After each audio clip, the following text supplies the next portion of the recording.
नमस्कार। School study point में आपका हार्दिक स्वागत है। आज मैं आपके सामने फिर उपस्थित हूँ हिंदी का एक आसान सा विषय लेकर। आशा करता हूँ कि अब तक मैंने आप लोगों के पास जो वीडियो भेजे हैं वे सभी आप लोगों को समझ में भी आए होंगे और आपने उनका फ़ायदा उठाया होगा। आपका ज़्यादा समय न लेते हुए प्रारंभ करते हैं हम अपना विषय, और आज हम करेंगे चौथा बिंदु जिसका नाम है क्रिया।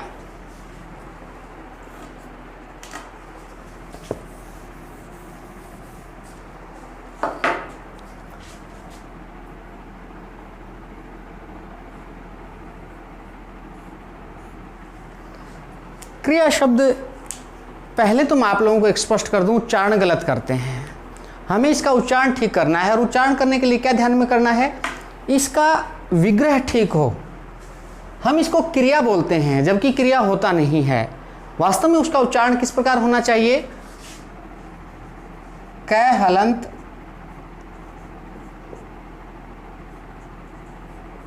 अगर हम इन तीनों को जोड़ेंगे तो क्रिया ना बनकर ये क्रिया बनेगा, क्योंकि कै आधा है और ये मात्रा का वजन नहीं उठा सकता और ये मात्रा रे पर चली गई है, इसलिए हम इसको क्रिया कहेंगे। सबसे पहले हम इसकी परिभाषा देखेंगे। क्रिया किसे कहते हैं?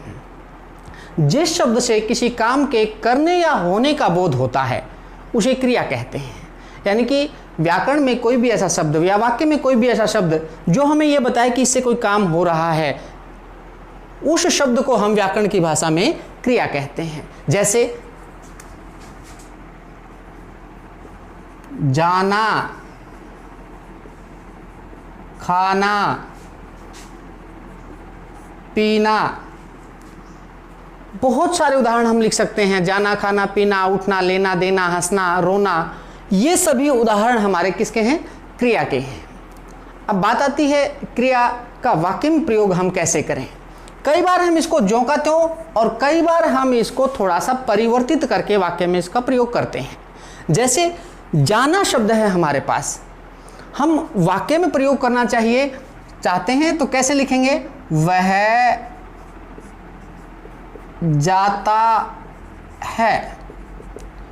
ये वाक्य की स्थिति पर निर्भर करता है कि हम इसको किस प्रकार लिखते हैं। जाना का हमने स्वरूप बदलकर कैसा कर दिया? जाता। यहां ये क्रिया का बोध करवा रहा है, काम का बोध करवा रहा है। वह नामक जो व्यक्ति है वह चलने का काम कर रहा है, जाने का काम कर रहा है। अब बात आती है क्रिया बनती किससे है। क्रिया जिससे बनती है उसका व्याकरण में नाम होता है और उस नाम को हम कहते हैं धातु।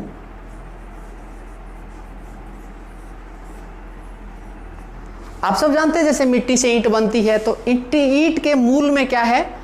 मिट्टी है। ठीक इसी प्रकार जो हमारी क्रिया है वो क्रिया किससे बनती है? धातु से बनती है।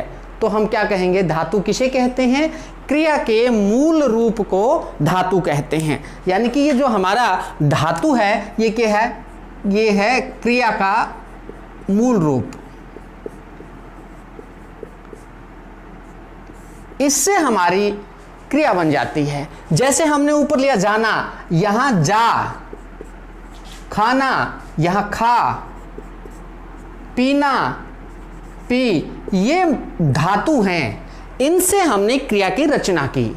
जा, खा, पी, ले, हंस, दे, रो, ये सारे के सारे किस रूप में हैं? धातु के रूप में हैं, और इनसे हमारी रचना होती है किसकी?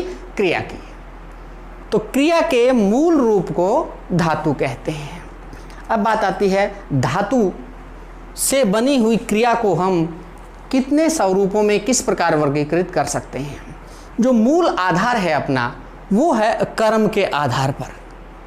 कर्म के आधार पर क्रिया के कितने प्रकार हो सकते हैं, स्वरूप हो सकते हैं। कर्म के आधार पर इसके दो भेद होते हैं, या दो स्वरूप या दो प्रकार होते हैं। पहला जो है वो है अकर्मक। अकर्मक क्रिया।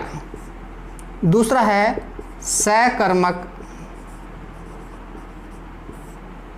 क्रिया। वैसे तो बिल्कुल आसान है, स्पष्ट रूप से हमें वैसे भी दिख रहे हैं। अकर्मक, नहीं का बोध करवाने वाला है। कर्म कर्म ना हो, जिसमें कर्म नहीं है, अकर्मक की परिभाषा क्या बनेगी? सीधी सी पहचान आप लोगों के सामने, जिस वाक्य में क्रिया के साथ कर्म नहीं है, इसका मतलब इसमें कर्म नहीं है। जिस वाक्य में क्रिया के साथ कर्म नहीं होता उसे हम अकर्मक क्रिया कहते हैं। और इसमें स का मतलब सहित यानी कर्म है, इसका मतलब इसमें कर्म है। ये दो चीजें हमें ध्यान करनी है, बिल्कुल आसान हमारे लिए विषय बन जाएगा। अकर्मक क्रिया किसे कहते हैं? जिस वाक्य में क्रिया के साथ कर्म नहीं होता है या क्रिया का प्रभाव किस पर नहीं पड़ता? कर्म पर। क्यों? क्योंकि कर्म होता ही नहीं। ऐसी रचना को, ऐसे वाक्य को, ऐसी क्रिया को हम क्या कहेंगे? अकर्मक कहेंगे।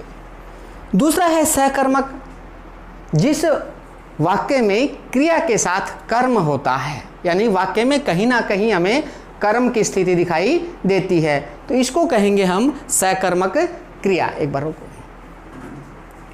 ये दो भेद हुए। इन दोनों भेदों की पहचान हम कैसे करेंगे? आसान सा तरीका मैं उसका आपको बताता हूं। जो हमारा अकर्मक है,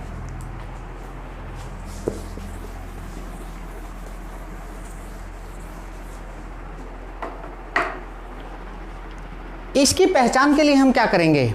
जो हमारे पास वाक्य है उसमें हम कर्ता से प्रश्न करने का काम करेंगे। अगर हमें अपने प्रश्न का उत्तर मिल जाता है तो वह अकर्मक नहीं है, अगर उत्तर नहीं मिलता है तो वह अकर्मक है। देखिए आसान सा उदाहरण मैं एक बार आपके सामने लिखता हूं।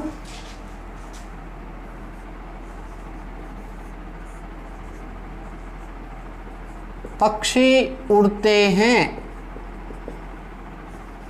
वह गाता है, मैं जाता हूं। ये तीन बिल्कुल सरल वाक्य मैंने आपके सामने लिखे। पहला हमारा है पक्षी उड़ते हैं। प्रश्न करें पक्षी कहाँ उड़ते हैं? हमें इस वाक्य में कोई उत्तर नहीं मिलेगा।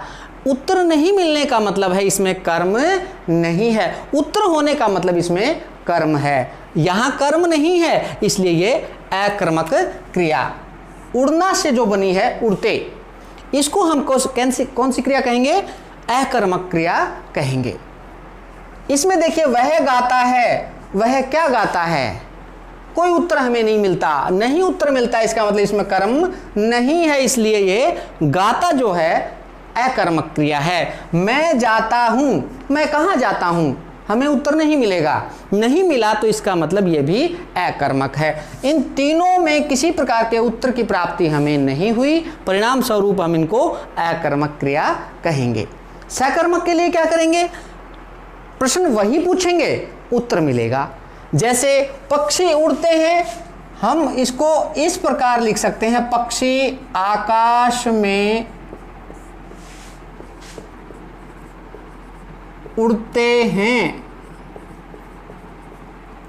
अब हमने प्रश्न किया पक्षी कहां उड़ते हैं? उत्तर मिल गया आकाश। इसका मतलब ये हमारा क्या है? कर्म है, और ये क्या है? क्रिया है। ये क्रिया कौन सी हुई?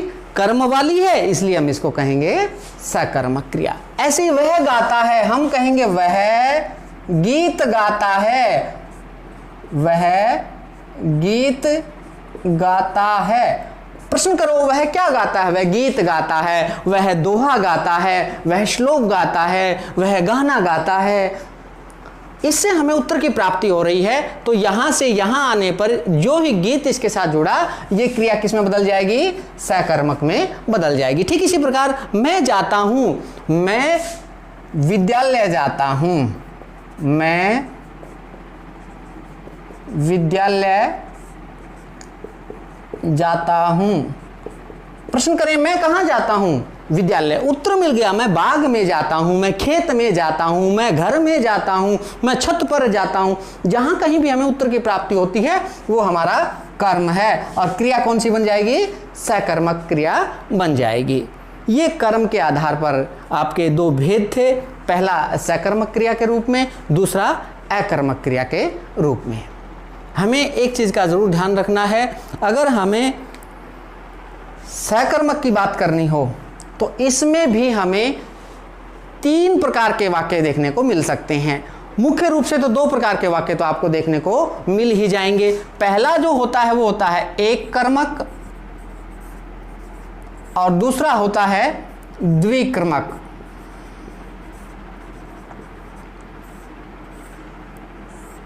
एक कर्मक का मतलब क्या है? जिसमें एक कर्म हो, जैसे मैं गीता पढ़ता हूं। अब इसमें गीता एक कर्म है, मैं गीता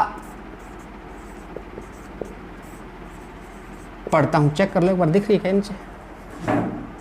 गीता एक कर्म है, इसका मतलब इसको कहेंगे हम एक कर्मक। अगर हम वाक्य को बदल दें जिसके अंदर कर्म एक ना होकर एक से अधिक हो, यानी कम से कम 2 हो, तो हम उसको किस श्रेणी में रखेंगे? द्विकर्मक। जैसे मैंने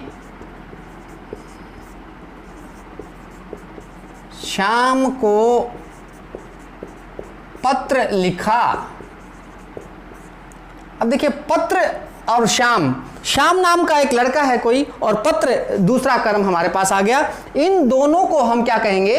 2 कर्म। 2 कर्म होने का मतलब है ये क्रिया जो हमारी वो है द्विक्रमक। लिखा, ये लिखा क्रिया, और ये पढ़ना क्रिया। यहां इसके साथ केवल एक कर्म है, इसको हम एक कर्मक कहेंगे। यहां एक और एक 2 कर्म है, इसलिए हम इसको द्विकर्मक कहेंगे। तो ये आपके सामने स्थिति बनी हमारी कर्म के आधार पर 2 क्रियाएं, अकर्मक और सकर्मक, और सकर्मक के भी 2 स्वरूप, एक कर्मक और द्विकर्मक। आप जितने ज़्यादा उदाहरणों का प्रयोग करेंगे उतना ही आपके लिए आसान और बड़ा होता जाएगा। इसका शेष हिस्सा ज़्यादा बड़ा ना बन पाए, मैं आपको अगला हिस्सा पुनः करवाऊंगा, जिसमें आप धातुओं के प्रकार और क्रियाओं के दूसरे प्रकार जो इनके अलावा शेष बचते हैं वो उसमें दिखाए जाएंगे। अगर आपको वीडियो पसंद आए तो लाइक करें, शेयर करें, सब्सक्राइब करें। नमस्कार, धन्यवाद।